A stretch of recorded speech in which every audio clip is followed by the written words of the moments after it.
যেতিয়া মানুহৰ অহংকাৰে যেতিয়া মানুহৰ মূৰত ধৰে আৰু অহংকাৰে যেতিয়া মানুহৰ সীমা পাৰ হৈ যায় তেতিয়া মানুহে শ্ৰীমন্ত শংকৰদেৱ সংঘক কয় যে কোনোবা কাবাৰ ভৰিৰ তলত আছে। শংকৰদেৱ সংঘ আৰু শ্ৰীমন্ত শংকৰদেৱ অসমীয়া জনজীৱনৰ শিৰৰ মুকুট হৈ আছে আৰু অনন্ত কাললৈ শিৰৰ মুকুট হৈ থাকিব, তাক মই বিশ্বাস কৰোঁ। ক্ষমাই মানুহক মহান কৰে। শ্ৰীমন্ত শংকৰদেৱ সংঘৰ যি শক্তি আছে সেই শক্তিয়ে সকলোকে নিঃশেষ কৰিব পাৰে, কিন্তু এই সংঘৰ আঁৰত লুকাই থকা ক্ষমাৰ শক্তিয়ে প্ৰতিগৰাকী তেওঁ সেৱা জনোৱাৰ সুযোগ পায়। মই এই কথা এইকাৰণে উল্লেখ কৰিছো যে শ্ৰীমন্ত শংকৰদেৱ সংঘৰ অধিৱেশনত অকল ইয়াক অধিৱেশন বুলি ক'লে ভুল কৰা হ'ব। ইয়াত এটা আধ্যাত্মিকতাৰ যি এক মধুৰ এক বতাহ বয়, গোটেই আমাৰ পৰিমণ্ডলটোত যি এক পবিত্ৰতাৰ এক স্পন্দন অনুভৱ হয়, যেন এক পবিত্ৰ গংগা অসমখনত নামি আহে। শংকৰদেৱ সংঘৰ অধিৱেশনৰ সময়ছোৱাত কোনোবা উপস্থিত থাকক বা নাথাকক, সেই গোটেই কেইটা দিন আধ্যাত্মিকতা আৰু মানৱ প্ৰেমৰ বাণীৰে গোটেই অসমখন মুখৰিত হৈ থাকে। আৰু মই নিশ্চিত যে আজি এই বোকাখাতৰ পবিত্ৰ অধিৱেশনৰ মাজতো ভক্তপ্ৰাণ ৰাইজে সেয়া অনুভৱ কৰিছে আৰু ৰাতিপুৱা কোকৰাঝাৰত থাকি তাক আমি অনুভৱ কৰিবলৈ আমি সক্ষম হৈছিলোঁ। অধিৱেশনত কেতিয়াবা মোৰ অহাৰ সৌভাগ্য হয়, কেতিয়াবা সৌভাগ্য নহয়, কিন্তু অধিৱেশনৰ লগত জড়িত থকাৰ সৌভাগ্য প্ৰায় বহু, আজি ক'ব গ'লে প্ৰায় 20 বছৰ জোৰা এক নিৰবিচ্ছিন্ন সম্পৰ্ক শ্ৰীমন্ত শংকৰদেৱ সংঘৰ লগত মোৰ আছে। ইয়াত যেতিয়া আমি অধিৱেশনত আহোঁ, আমি পৰিচয় পাহৰি যাওঁ যে কোনোবা আমি ৰাজনীতি কৰোঁ, কোনোবা আমি মন্ত্ৰীৰ আসনত আছোঁ। ইয়াত মাত্ৰ অধিৱেশনত অহাৰ ইচ্ছা হয় যে ভক্তপ্ৰাণ ৰাইজক এবাৰ প্ৰণাম কৰি, ভকতসকলক প্ৰণাম কৰি আশীৰ্বাদ লৈ নিজৰ অন্তৰখন অলপমান পৰিষ্কাৰ কৰা, যাতে মানুহে এটা ভগৱত প্ৰেমৰ প্ৰতি মানুহৰ মনত আকৰ্ষণ জন্মে। কোনোবাই যেতিয়া কয় যে শংকৰদেৱ সংঘৰ অধিৱেশনত অমুকক মাতিব নালাগে, তনুবক মাতিব নালাগে, মই মাত্ৰ তেওঁলোকক এটা কথাই ক'ব খোজো যে শ্ৰীমন্ত শংকৰদেৱ সংঘৰ অধিৱেশনত কোনো মানুহৰ একো পৰিচয় নাথাকে, এটাই পৰিচয় থাকে যে ভকতৰ পৰিচয়, ভকতৰ বাদে ইয়াত আন একো পৰিচয় নাথাকে। আৰু কোনোবাই যদি ভাবে যে শংকৰদেৱ সংঘৰ অধিৱেশনত কোনোবা মুখ্যমন্ত্ৰী হিচাপে আহে, প্ৰধানমন্ত্ৰী হিচাপে নহয়, প্ৰতিজনেই ভকত হিচাপে ভকতৰ মৰম বিচাৰি ইয়াত আহে আৰু ভকতৰ প্ৰেম বিচাৰি ইয়াত আহে।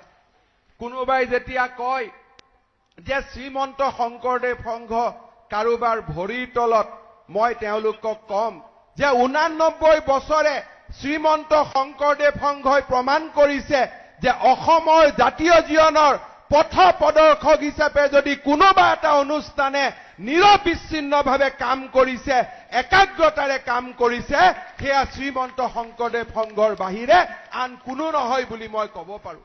আৰু এই কথা আজিৰ পৰিপ্ৰেক্ষিতত মই কোৱা নাই।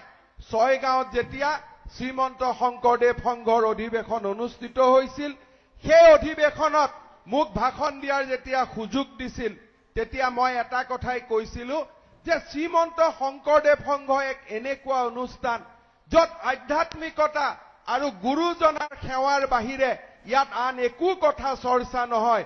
যদি ৰাজনীতিৰ পৰা বহু দূৰত থাকি কোনোবা এটা সংগঠনে জাতিটোক সেৱা কৰিছে, সেই সংগঠনটোৰে নাম হৈছে শ্ৰীমন্ত শংকৰদেৱ সংঘ। আৰু এই কথা মই আজিৰ প্ৰেক্ষাপটত কোৱা নাছিলোঁ। ছয়গাঁৱত যেতিয়া শ্ৰীমন্ত শংকৰদেৱ সংঘৰ অধিৱেশন হৈছিলে, কৰুণাকান্ত কলিতা বা পদাধিকাৰ বাপ আছিলে, তাতো মই এই কথা কৈছিলোঁ। মোৰ সৌভাগ্য হৈছিল যে অসম বিধানসভাৰ মজিয়াত যেতিয়া শ্ৰীমন্ত শংকৰদেৱ সংঘৰ বিশ্ববিদ্যালয় প্ৰতিষ্ঠাৰ কথা হৈছিলে, সেই বিশ্ববিদ্যালয় প্ৰতিষ্ঠাৰ আইনখন আমি সদনৰ মজিয়াত লৈ যোৱাৰ আমাৰ সৌভাগ্য হৈছিল, উপস্থিত আছিল। সেইদিনাখন আমি কৈছিলোঁ যে আমি এই অসম বিধানসভাই বহুত আইন পাছ কৰিছোঁ, বহুত আইনে জনজীৱনক স্পৰ্শ কৰিছে, মানুহৰ উপকাৰ কৰিছে। কিন্তু এইখন বিধানসভাৰ এটা সৌভাগ্য হ'ল যে অসমৰ আজিলৈকে হোৱা আইনবিলাকৰ ভিতৰত আটাইতকৈ পবিত্ৰ আইনখন অনুমোদন কৰাৰ এই বিধানসভাৰ সৌভাগ্য হ'ল। আৰু সিদিনাখন বিধানসভাত থকা প্ৰতিগৰাকী বিধায়কে স্বীকাৰ কৰিছিল যে এক মহৎ কৰ্মযজ্ঞ সেই সকলোৱে সেই বিধায়কসকলে সমাপন কৰাৰ সুযোগ পালে। যেতিয়া মানুহৰ অহংকাৰে যেতিয়া মানুহৰ মূৰত ধৰে আৰু অহংকাৰে যেতিয়া মানুহৰ সীমা পাৰ হৈ যায়, তেতিয়া মানুহে শ্ৰীমন্ত শংকৰদেৱ সংঘক কয় যে কোনোবা কাবাৰ ভৰিৰ তলত আছে। শংকৰদেৱ সংঘ আৰু শ্ৰীমন্ত শংকৰদেৱ অসমীয়া জনজীৱনৰ শিৰৰ মুকুট হৈ আছে আৰু অনন্ত কাললৈ শিৰৰ মুকুট হৈ থাকিব, তাক মই বিশ্বাস কৰোঁ। ক্ষমাই মানুহক মহান কৰে। শ্ৰীমন্ত শংকৰদেৱ সংঘৰ যি শক্তি আছে, সেই শক্তিয়ে সকলোকে নিঃশেষ কৰিব পাৰে, কিন্তু এই সংঘৰ আঁৰত লুকাই থকা ক্ষমাৰ শক্তিয়ে প্ৰতিগৰাকীৰ হৃদয়ক ক্ষমাৰ সৃষ্টি কৰক, অহংকাৰৰ ভাৱ নোহোৱা কৰক, তাকে আমি কামনা কৰিম। শংকৰদেৱ সংঘক বিতৰ্কৰ মাজত আমি আনিব নালাগে, কেতিয়াও বিতৰ্কৰ মাজত আনিব নালাগে।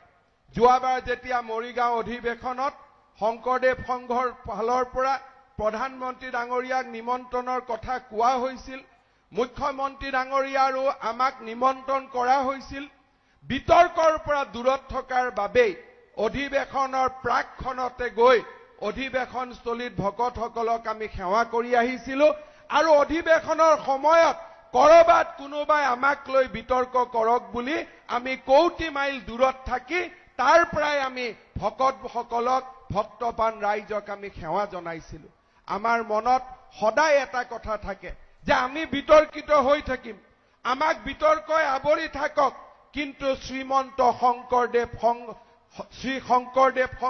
শ্ৰীমন্ত শংকৰদেৱ সংঘ আৰু মহাপুৰুষ শ্ৰীমন্ত শংকৰদেৱ মাধৱদেৱ বিতৰ্কৰ পৰা কৌটি কৌটি মাইল ওপৰত থাকিব। বিতৰ্কই যাতে তেওঁলোকক কেতিয়াও স্পৰ্শ কৰিব নোৱাৰে, সেয়া আমাৰ দায়িত্ব আৰু কৰ্তব্য। মই সেইবাবে অনুৰোধ কৰিম যে আমি ৰাজনীতি কৰিম, সমাজনীতি কৰিম, সকলো কৰিম, কিন্তু শ্ৰীমন্ত শংকৰদেৱ সংঘক প্ৰাণ দিয়া, জীয়াই ৰখা, এয়া আমাৰ জাতিৰ ভৱিষ্যতৰ বাবে গুৰুত্বপূৰ্ণ। কাৰণ এনে এখন মহান মঞ্চ জাতিটোৱে আৰু দ্বিতীয়খন নিৰ্মাণ কৰিব নোৱাৰে, আৰু সেইকাৰণে এই মহান মঞ্চখনক সদায় নিষ্কলংক কৰি ৰখা, সদায় বিতৰ্কৰ পৰা কৌটি যোজন দূৰত ৰখা আমাৰ দায়িত্ব আৰু কৰ্তব্য। মই আশা কৰিম আমি ৰাজনীতি কৰা ব্যক্তিসকলে সেই কথা আমি যাতে মৰ্মে মৰ্মে উপলব্ধি কৰোঁ।